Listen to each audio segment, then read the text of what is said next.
Music by Akshat Singh.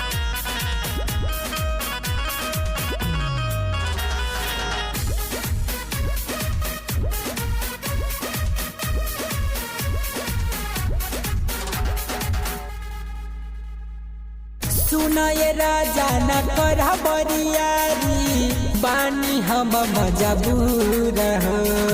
साफा ठकुआई रहता दू चार दिन के ही बात बटे राजा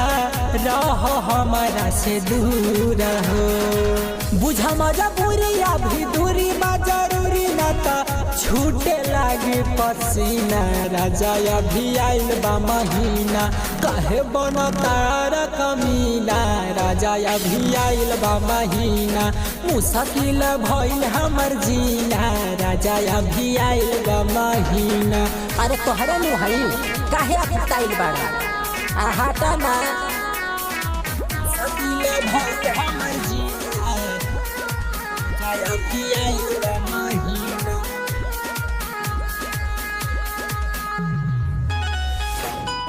अभी आइल बा महीना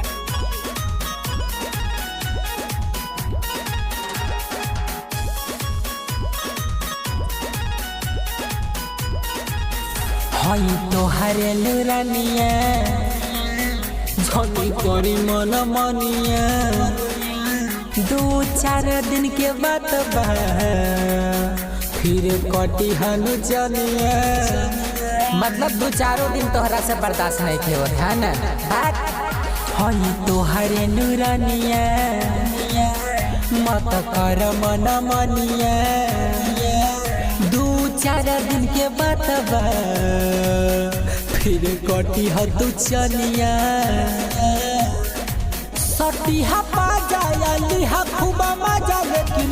अभी दूर रहीना राजा अभी आइल बा महीना काहे बनतार कमीना राजा अभी आइल बा महीना मुश्किल भइल हमर जीना राजा अभी आइल बा महीना। साफ एकदम मतलब लड़का जैसा करता नहीं रहा। Mix by Immerse digital recording studio Balwan सागर।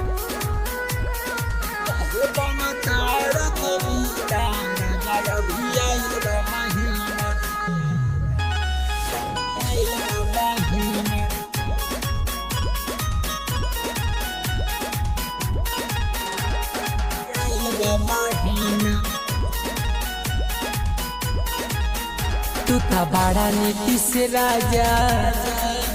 बजाई दे बाबा जा धके बहिया में हमके देवा 9 महीना साजा तोहर सब हम जाना तानी लक्षण ठीक बानू तू तो बड़ा नीति से राजा